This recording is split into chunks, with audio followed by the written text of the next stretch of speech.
Seperti yang disampaikan tadi, salah satu parameter dari k-nearest neighbor adalah kemudian berarti epsilon atau radius dari si data yang ingin kita prediksi, ya.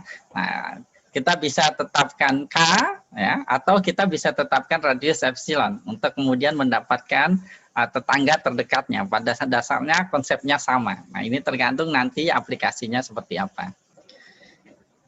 Nah, mari kita kemudian rangkum sifat dari model k-nearest neighbor ini. Nah, ini karena penting di data mining, ya. Nah, k-nearest neighbor ini cenderung efisien dan cepat untuk data yang tidak terlalu besar. Nah, tapi ini kemudian sulit untuk diparalelkan. Nah, sehingga di big data biasanya ini kemudian mendapat tantangan yang cukup besar.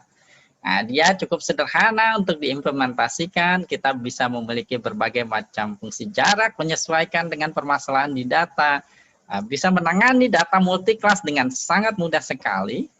Akurasinya cukup baik ya, jika datanya memang terrepresentasikan berdasarkan fungsi jarak, terpisahkan berdasarkan fungsi jarak. Contohnya biasanya misalnya di sentimen analisis, itu biasanya cukup baik k-nearest neighbor, atau naive bias juga tadi biasanya cukup baik. Tapi tentu saja ini case by case, tidak bisa diperumum. Nah, bisa jadi kemudian di kasus lain tidak demikian.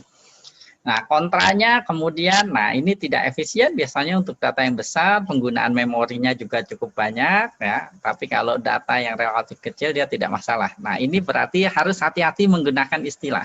Efisien tidak selalu kemudian berarti juga scalable. Nah, sesuatu yang scalable bisa jadi dia bukanlah sesuatu metode atau algoritma yang paling efisien. Efisien dan scalability adalah dua hal yang berbeda.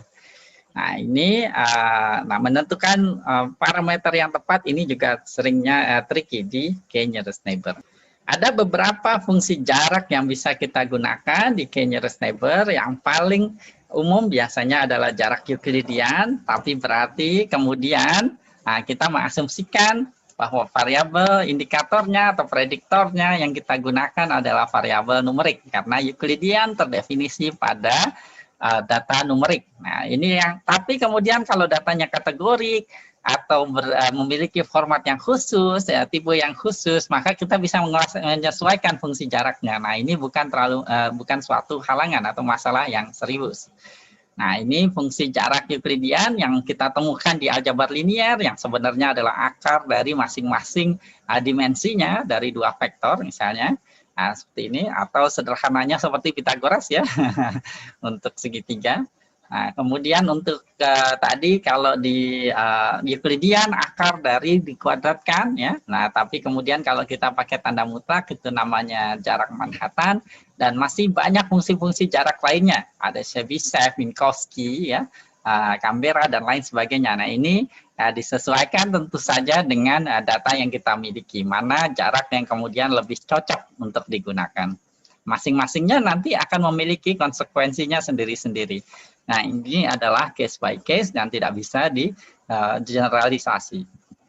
Nah, saya juga kemudian ingin menyampaikan seperti yang tadi setelah saya bahas, bahwa salah satu variasi dari penggunaan model k-nearest neighbor adalah menentukan apakah kita akan mempertimbangkan jarak antara data yang ingin kita prediksi dengan tetangganya. Apakah tetangga dekat lebih mempengaruhi dibandingkan tetangga jauh, atau kita anggap sama. Nah, kalau kita anggap sama, maka kita setting parameternya, weights dari jaraknya sebagai uniform.